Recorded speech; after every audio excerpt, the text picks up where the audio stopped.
नमस्कार दोस्तों, आप सुन रहे हैं कातिल रात की कातिल हसीना का भाग 18वां। अब आगे की कहानी सुने।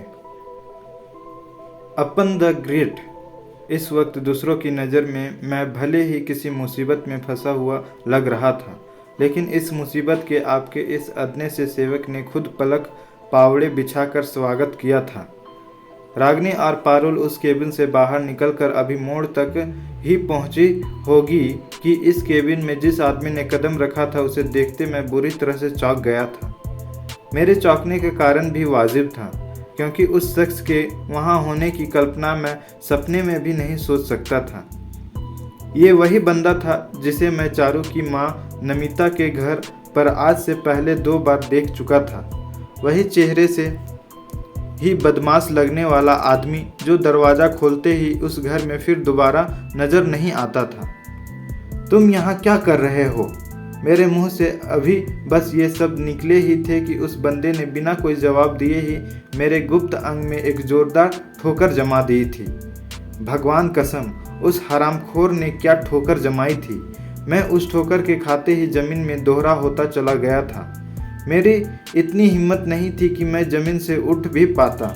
आज शिकारी खुद उस दाव का शिकार हो गया था जिस दाव को मैं अक्सर दूसरों पर आजमाता हूँ। जमीन पर गिरते हुए ही मेरे कानों में जाफरीन की हथकड़ियाँ खुलने की आवाज़ पड़ रही थी, लेकिन गुप्ता अंगों में दर्द की वजह से अभी तक मैं होश ठिकाने पर नहीं आए थे। हथकड़ियाँ खुलते ही उन दोनों ने मुझे अपने काबू में कर लिया था। उस बेशक्ल इंसान ने मुझे अब अपनी रिवॉल्वर की नोक पर जमीन से उठने पर मजबूर कर दिया था। मेरे लिए उन दोनों के साथ जाना इसलिए भी ज़रूरी था कि ये बंदा अब मेरे लिए एक नई पहेली बनकर मेरे सामने आ चुका था। नमिता का ये सेवक आखिर इन लोगों के साथ क्या कर रहा था? क्या चारू को गायब करने में इस खेल में नमिता भी शामिल थी, या इस बंदे को इन लोगों ने नमिता के घर में प्लांट किया हुआ था? क्या नमिता के घर के अलावा आपटे के यहाँ भी कोई बंदा इन लोगों के साथ मिला हुआ था? कमाल की बात यह थी कि किडनैप की हुई लड़की आपके इस खादिम के कब्जे में होने के बावजूद आपका ये खाकसार अभी तक गोल गोल घूम रहा था। बहरहाल मैं इस वक्त उन लोगों के साथ चल रहा था। कुछ ही देर में वे लोग मुझे क्रूज के जिस हिस्से में लेकर आए थे वहाँ ना कोई आदमी था और ना कोई आदमी की जात थी। उस सुनसान हिस्से के बिल्कुल आखिरी में एक जगह सीढ़ियाँ नीचे की ओर जाती दिखाई दी। जाफरीन ने मुझे उन सीढ़ियों की तरफ चलने का इशारा किया। मैं उनकी आज्ञा का पालन करते हुए उन सीढ़ियों से नीचे उतरने लगा था। जैसे जैसे मैं नीचे उतरता जा रहा था, वैसे ही नीचे अंधेरे का साम्राज्य बढ़ता जा रहा था। तभी पीछे से मेरे सिर पर किसी ने किसी भारी वस्तु से वार किया और मैं सीढ़ियों से लुढ़कता हुआ चला गया। उसके बाद क्या हुआ था मुझे नहीं पता था, क्योंकि मैं बेहोश हो चुका था। केबिन के दरवाजे को अचानक ही कोई जोर जोर से खटखटाने लगा था। रागनी और पारुल के जाते ही खबरी ने अंदर से दरवाज़ा बंद कर लिया था। चारू के सामने एक छोटी सी कुर्सी पर बैठ गया था। वो अपनी आंखों को बंद करके अभी आराम करने की मुद्रा में आया ही था कि दरवाजे पीटे जाने की आवाज़ ने उसकी तंद्रा को भंग कर दिया था। दरवाजे को पीटने का अंदाज बता रहा था कि ये लोग दुश्मनों के खेमे से थे। खबरी ने आसानी से दरवाज़ा नहीं खोलने का फैसला किया था, लेकिन दरवाज़ा शायद इतना मजबूत नहीं था कि वो उन बदमाशों की इतनी पिटाई को सह पाता।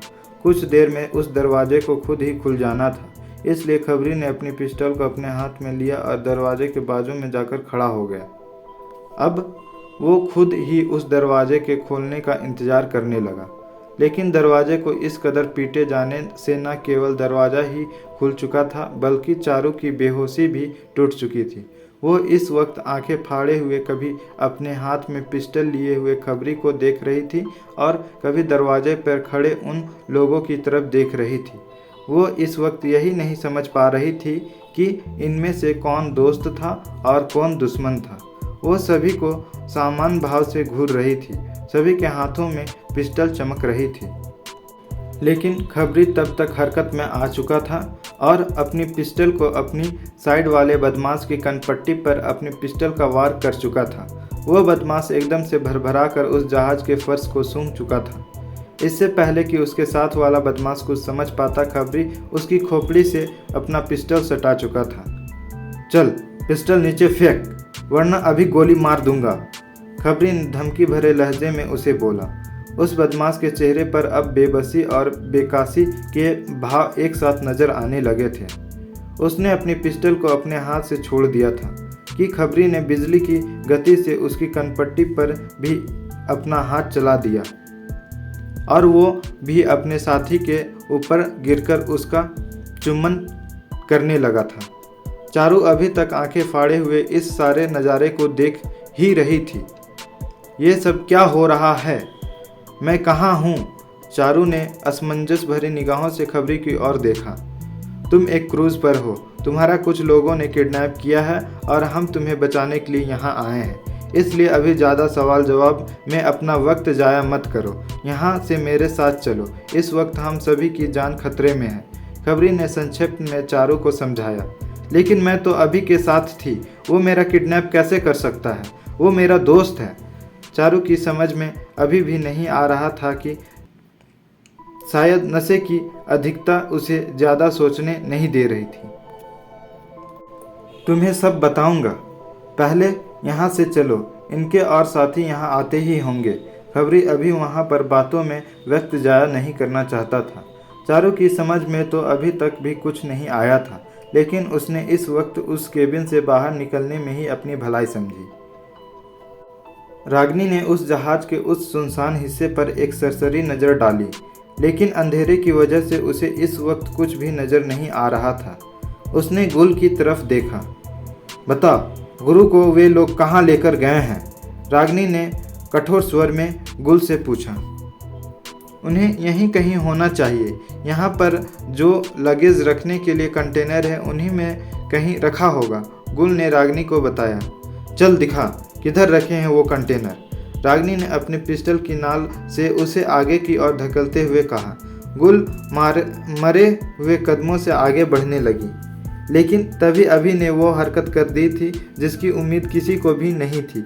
उसने अचानक से पलटकर पारुल को धक्का मारा और अंधेरे में छलांग लगा दी।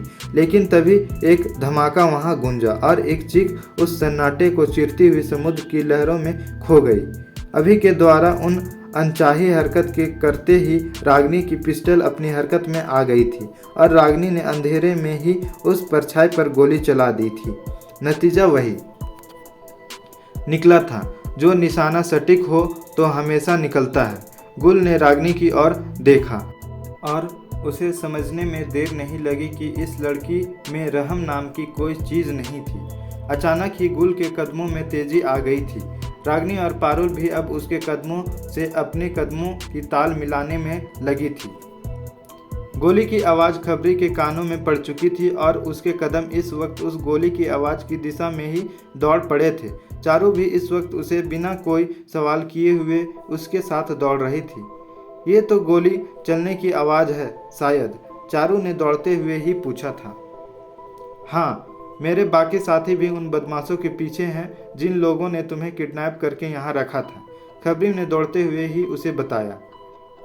इन सालों को मुझे किडनैप करने से क्या मिलने वाला था? मेरे पापा तो मेरे बदले में इन्हें फूटी कौड़ी नहीं देने वाला है। वे तो खुद चाहते हैं कि मैं किसी तरह से मर जाऊं। चारू ने जो बोला वो अगर खबरी की जगह अनुज सुनता तो समझ जाता। क्यों, तुम्हारे पापा तुमसे प्यार नहीं करते क्या? खबरी के ये पूछते ही उसके कदम भी रुक चुके थे, क्योंकि खबरी भी इस वक्त जहाज के उसी सुनसान हिस्से में पहुंच चुका था जिस हिस्से में उससे पहले ही रागिनी और पारुल पहुंच चुके थे और जहां अनुज इस वक्त बेहोश पड़ा हुआ था। ये लंबी कहानी है, बाद में बताऊंगी। पहले ये बताओ कि इस मुसीबत से कैसे निकले। चारू को भी अब माजरा कुछ समझ में आने लगा था। अपुन के गुरु लोगों को मिलने दो, उसके बाद देखते हैं यहाँ से कैसे निकलते हैं। खबरी अभी ये बोला ही रहा था कि उसे एक आदमी फर्श पर रेंगता हुआ नजर आया। खबरी दौड़कर उसके पास पहुंचा, लेकिन तभी चारू के मुंह से चीख निकल चुकी थी। ये चीख तो डेक के इसी हिस्से से आई है। रागिनी ने चारों तरफ अपनी निगाहों को घुमाते हुए बोला, किसी लड़की की चीख है, लेकिन वो चीखी क्यों? पारुल ने सवाल किया। अभी अभी तुम्हें क्या हुआ? तुम्हें किसने गोली मारी? चारू की चीखने की आवाज़ अब रागिनी के कानों में साफ साफ सुनाई पड़ रही थी।